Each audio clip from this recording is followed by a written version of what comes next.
세계보건기구 WHO가 게임 중독을 마약이나 알코올, 담배 중독처럼 질병으로 규정했습니다. 이에 따라 매출 규모 14조 원대로 성장한 국내 게임 업계에도 비상이 걸렸는데요. 이 내용 오수영 기자와 짚어보겠습니다. 자, 오 기자. 네. 일단 우리 게임 업계가 우려했던 WHO 결과가 나왔군요.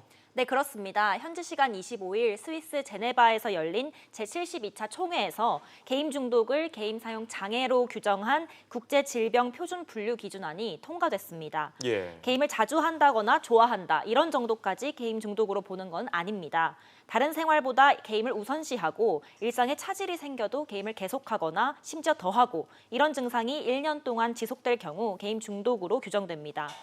WHO가 이런 게임 중독에 정식으로 질병 코드를 부여해서 병으로 정의했습니다.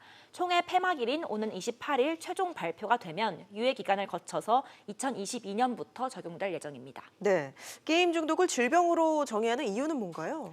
네, WHO는 지난 2014년부터 게임 중독을 질병으로 규정 지으려고 추진을 해왔는데요. 세계적으로 게임 중독 문제가 심각하지만 질병 등으로 따로 분류가 돼 있지 않아서 정확한 통계를 내기도 어려운 등 실태 파악조차 힘들다고 봐왔기 때문입니다.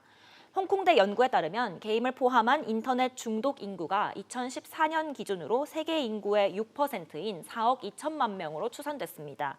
앞으로는 이런 통계를 내기 위한 틀이 세계적으로 표준화돼서 만들어지고 각국 조사 결과가 취합되기 때문에 국가 간의 비교도 가능해지는 겁니다.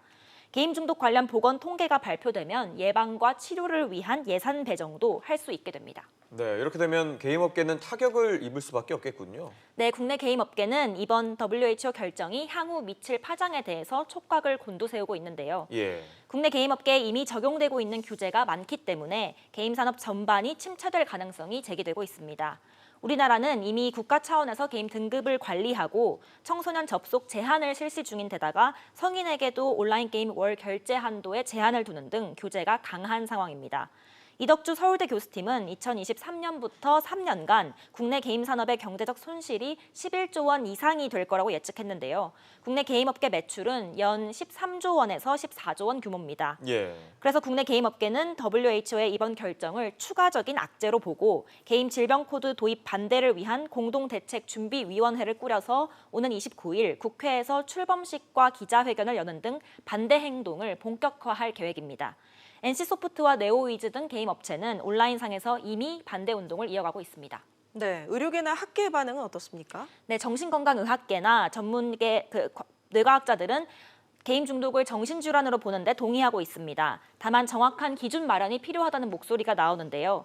게임 중독을 정의할 명확한 기준이 마련되면 일반적으로 게임을 초등학생 때 접하게 되기 때문에 조기 치료의 근거가 마련될 거라고 의료계는 보고 있습니다. 따라서 게임 중독을 질병으로 볼 것인지를 두고 의료계와 게임업계 간 마찰도 예상되고 있습니다. 네, 그렇다면 우리 정부의 대응 방침은 나왔습니까?